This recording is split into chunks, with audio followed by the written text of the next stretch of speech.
Amy Schumer. You star on Inside Amy Schumer on Comedy Central, which just finished its second season on June 3rd. You've been doing stand-up comedy for several years now. How did the opportunity first come about to do your own show? Um, it came about Comedy Central since like 2007 when I filmed. I've been talking about maybe making a TV show. I guess the timing was right, and they let me film a pilot. We made the show. Now, the show has been renewed for a third season. Congratulations on that. When do you Thanks. start working on material for the new season? Well, I've been keeping little iPhone notes since the second season wrapped, but we start writing it at the end of September. I'm really excited. So do you already have a lot of ideas sort of set up that are ready to be fleshed out? I think so, but for every like 50 of my ideas, five of them are we wind up shooting at the most. So, just little seedlings that I've put in my phone or written in my notebook yeah, but I'm excited about them. The comedy sketches on the show are very wide-ranging. How do you and the other writers develop the ideas for the show and pick and choose which ones you use?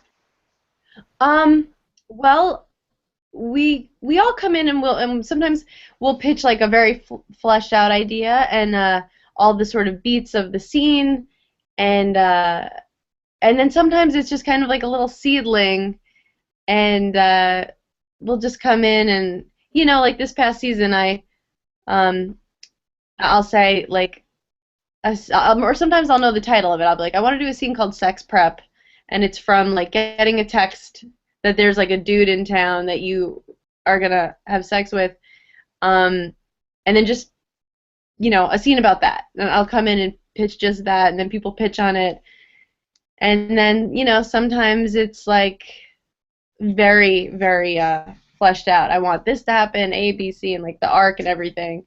Then we all help each other. It's a really collaborative process. Is everything very structured on the show? Is there any room for improvisation? There is some room for improvisation, but because we're not a fancy show. We don't have that much money, so we need to get the most bang for our buck. So we really do go in with everything pretty ready made. But then sometimes you're on the set and you're like, oh my God, this the part of the set will be funny, like this paperweight, we could do something fun. You just like have a last minute. We're open to last minute changes, but we really work so hard on the scripts that we do stick to them a good amount. A lot of stand-up comics have done their own TV shows over the years, from Seinfeld to Ray Romano, but it seems like in recent years we're seeing a lot more comics putting their unique spin on sketch comedies and sitcoms. Do you feel like this is an especially good time to be making comedy on TV? Are these your questions? You're such a good interviewer. Oh, thank Or you. are these like from? Yeah, I'm serious. I'm doing interviews all the time, and I'm like, this is like just a very refreshing one. Which means I wasn't really listening to your last because I was like, wow, he's really good at this. I think, what? I do think this is a great. I feel very lucky to be on TV right now, because people aren't as married to the formats that they're used to. So it really does leave a lot of room for me to just kind of play around and break my own rules and yeah, people are more open to it. Whereas it used to be like, wait, why aren't there three cameras? Why isn't there a laugh track? I don't know when I'm supposed to think this is funny. Now it's like people are more open to taking in yeah, a new format, and that's been really good for my show, which is very weird and kind of all over the place. The show combines sketches, stand-up, and man-on-the-street interviews, and then you have more in-depth interviews during the Amy Goes Deep segments. How Yeah. did you settle on the structure and format that the show would take?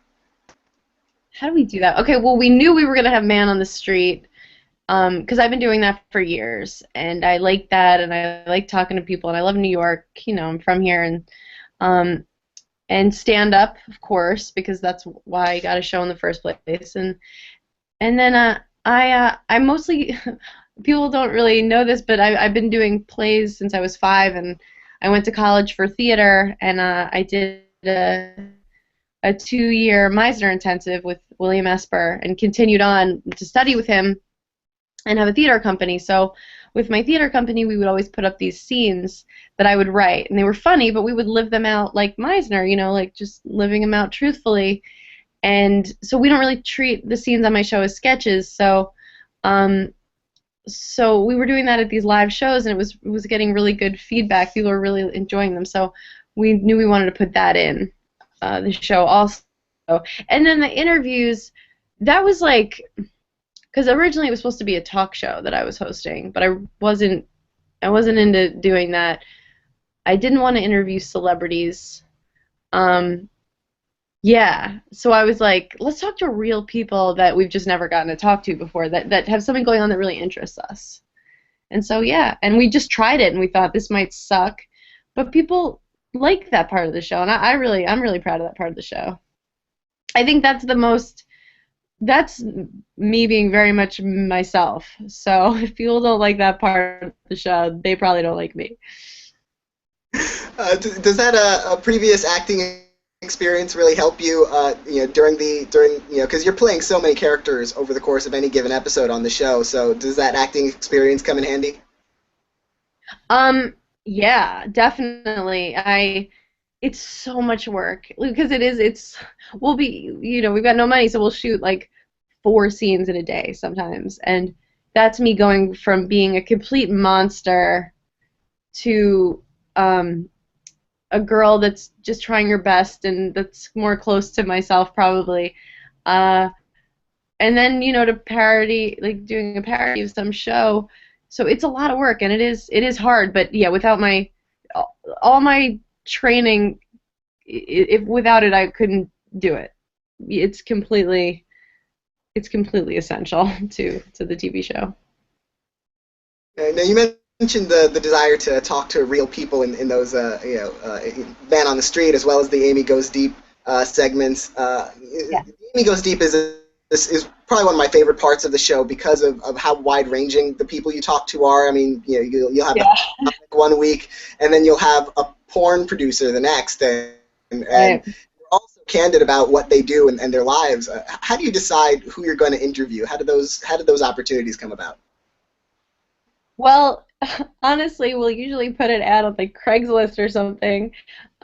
Just we'll pitch on the people that we want to talk to. Like I really wanted to talk to a flight attendant. The people that I pitched this year, I wanted to talk to a flight attendant. I wanted to talk to somebody who was over 100, and I wanted to talk to a phone sex operator.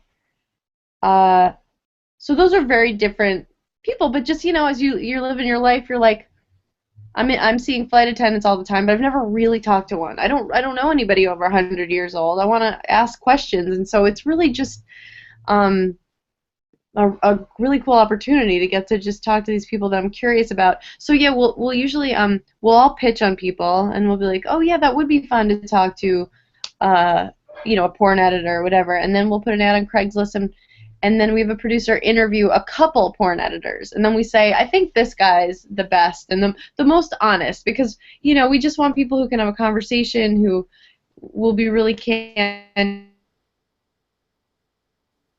that's one of the interesting things about Amy Goes Deep is that the people you talk to are so those interviews are very funny, but it's not in the sense that you're making fun of these people in any way. It's your curiosity definitely comes through.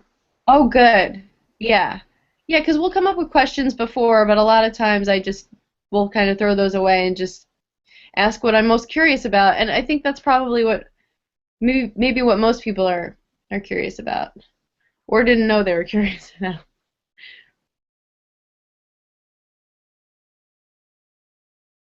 Now, for the man on the street interviews, you seem to have a very easy, natural rapport with the people you talk to, and a lot of your questions go into some very intimate territory.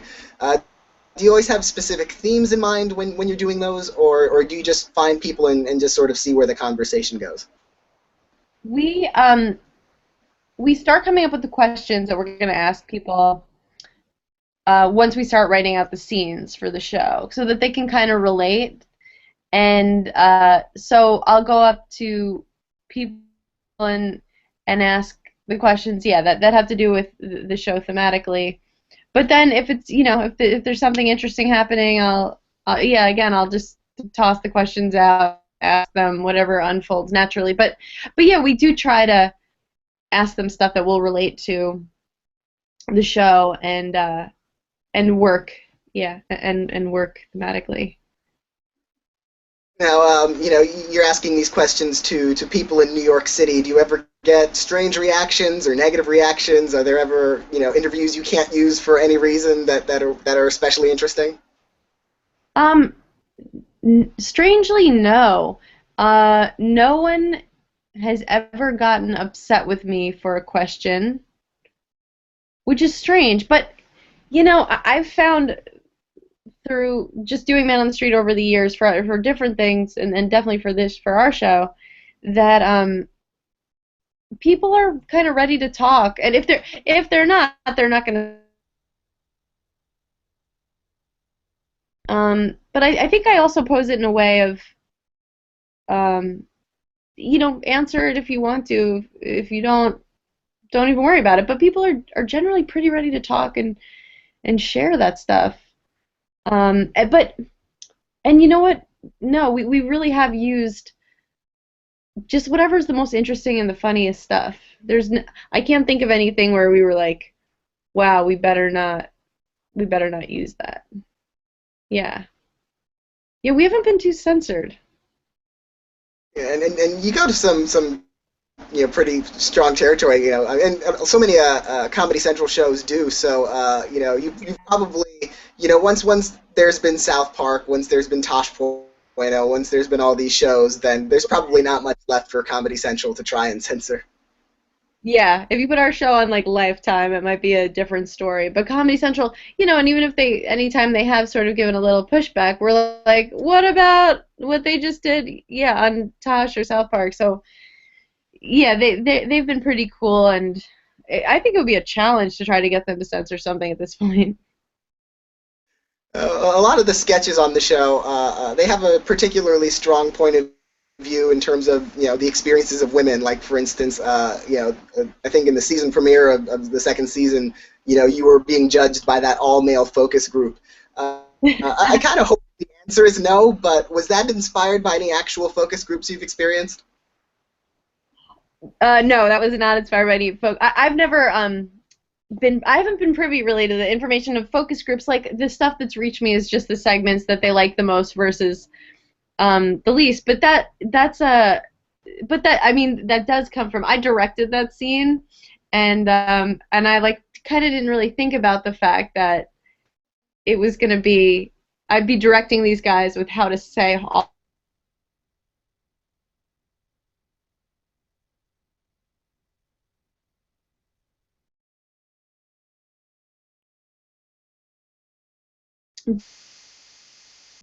But experience just in the partially judged by your looks, and I would say that that's not necessarily different for men, but more so for women, and so that was a fun way to sort of shed light on, even when people are being asked just, do you think this is funny, they can't help but be deliberating on whether or not they would sleep with me.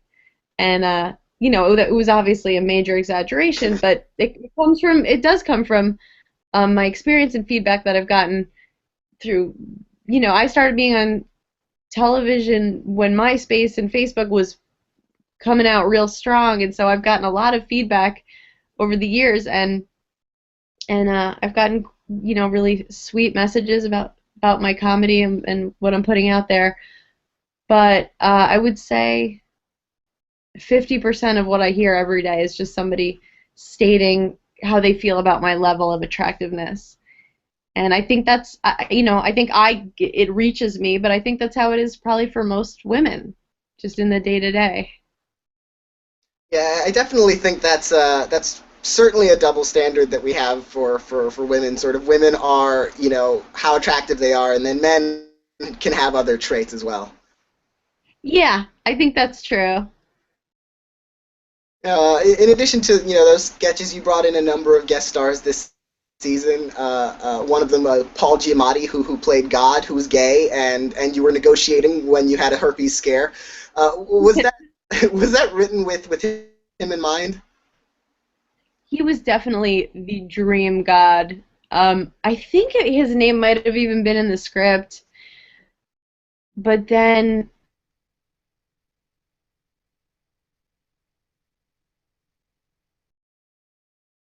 and we'd just written that scene, and she's like, Paul Giamatti, and I'm like, so I just kind of accosted him in the middle of the street, and just asked him to read the scene, and he just, yeah, he read it, and he thought it was funny, and he asked around and found out that I wasn't a complete psycho, and I can't believe I still can't believe he did it, and he was so great, and it was so fun, and we made out, which like that wasn't in the script, so it was yeah, it was probably just like one of the most exciting days of my life, getting to film that scene with him. Yeah, there was another major guest star in a standout sketch from the season. You had Josh Charles starring in the Food Room, which was your spot on Aaron Sorkin parody. What was it like trying to get that Aaron Sorkin style just right? It wasn't hard. um, I would say, you know, Aaron Sorkin is so talented, and I've really enjoyed a lot of his material. Uh, but there's definitely a rhythm and a point of view, and and I would say to hit to make sure that's the most like on point scripted, like getting all the lines right, hitting your marks. That was like very technically that was the most technically difficult scene of the season. But I would say playing it in that uh, kind of Sorkin-esque way. For me personally, because I have watched so much of it, that wasn't the big challenge. The challenge was um, not laughing. I'm so proud of that scene, and I'm so glad that people dug it because some of the scenes you think are gonna be a big deal kind of come and go, but that was one that we thought was gonna be a big deal. So it was really exciting that people liked it.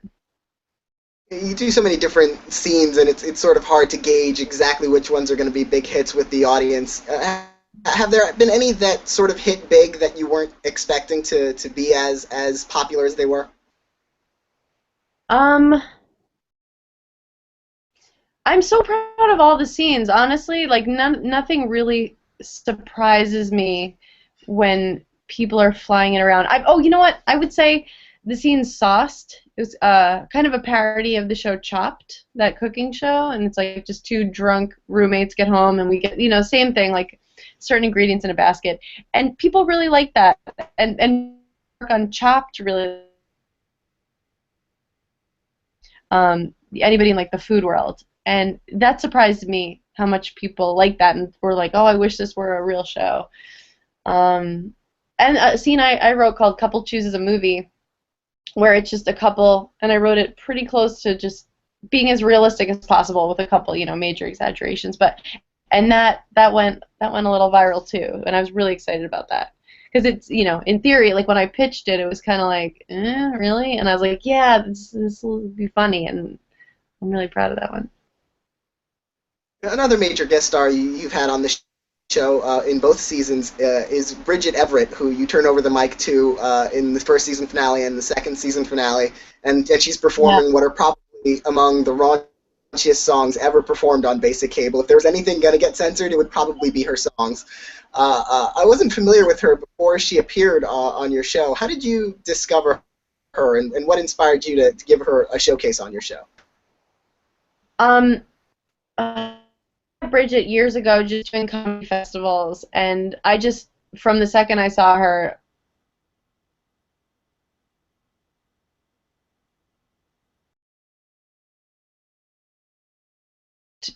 yeah, I just think she's the most talented person ever, most incredible voice. Just yeah, and so I saw her and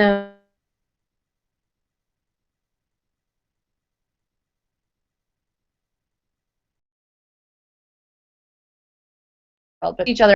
As soon as I got a show, I was like, people need to see her. We toured on the road together. She would come and open for me, which is ridiculous because nobody can follow her. I couldn't follow her, and she changes people's lives when you see her perform. It's so funny. It's so in your face. It just makes, and I've just seen crowd after crowd just be blown away and won over by her. And I just wanted to, honestly, um, just kind of extend this opportunity to my friend and someone that I just think is the greatest live performer. And she killed it. You know, she's serious. Like she's a famous New York cabaret act, but she is kind of under the radar in, I guess, the mainstream world. But she, you know, she's in her Ad Rock is in her backup band. Like she's a serious chick. Um, yeah, and sh I'm filming right now, and she's just got to be like, I just believe in that chick, and yeah, and everyone who sees her, it's life changing. So.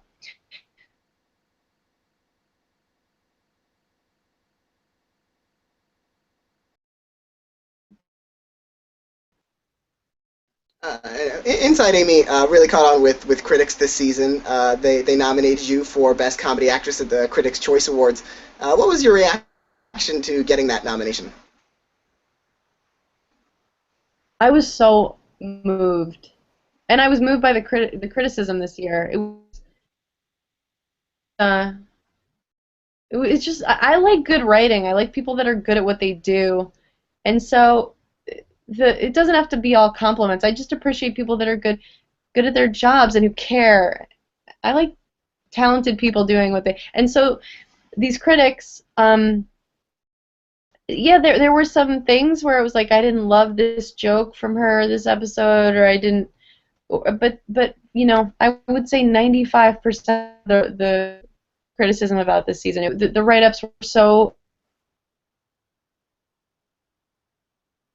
positive, and I just felt led and understood. Little things. Klein is the head writer, and the two of us, I think we thought we were making like this real um, subtly feminist show with subtly feminist undertones, and then people just really caught on and just noticed the little details that we're really proud of. And this could have been a show that nobody watched and nobody saw, so you know, like that just meant a lot to me. And um, these are people who watch a lot of TV, and uh, I appreciate their feedback. And yeah, I was really really excited about that. I still am. I'm moved by it. Yeah. Now, for the Emmys, you're entered in a different category, supporting actress in a comedy, which is where all variety performers are eligible now that ever since they eliminated the variety performance category. Yeah. If you're nominated, you'll have to. Mhm. Oh no, I just feel like really kind of ridiculous about that, and I think a couple people have written to me on Twitter or something, and they think it was like my choice to be you know to be in that category, like it's a sneaky move, but I would love to be considered for any you know any category, but I just want those people to know that I wasn't like being sneaky, but there is no, if it's a variety show you have to be considered a supporting. But you know, I feel like I am supporting in all these scenes, you know, rarely am I alone in the scene, so hey. Yeah, it's one of those things when they made that rule change that I think they have to sort of address again. I think they were mostly thinking about Saturday Night Live, where everyone is sort of an equal featured player, but then you have Yeah. who are the stars of their shows, like you and Portlandia, Fred Armisen and Carrie Brownstein and Key and Peele and people like that. They have to be in the supporting category too, even though in many cases they're the lead star of their show. Yeah. And you know what? That's the kind of thing where when I catch myself like really caring about it, then I have to like remind myself that that is not a bad problem. You know what I mean? Like I'll be like, and then I'm like, oh wait, people have like this is what I'm stressed out about, you know? So yeah, I think it would be cool to. It does seem like it should be its own category to me, but you will not see me in a picket line anytime. If you're nominated, you'll have to enter a sample episode that will be viewed by Emmy judges. Do you know which episode from the past season you think represents your best work? No, I don't. Maybe two or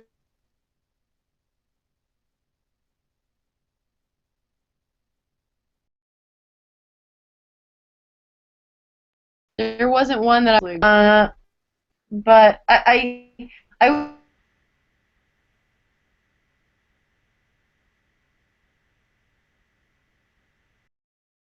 like the people, the cable company, you know, like everybody's been, and we just take it to an insane level where I like actually, you know, row a boat to India and wind up, you know, taking my own life and the operator's life. But and then Food Room, I'm really proud of, but yeah, I don't know. Well, I want to wish you the best of luck with potentially the Emmys and Critics' Choice you've got coming up. Are you going to be going to that event? I wish I'm filming this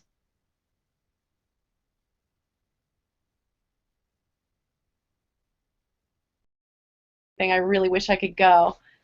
I'll be there in spirit though, and I'm sure I'll be staring at my phone, and Judd will be yelling at me.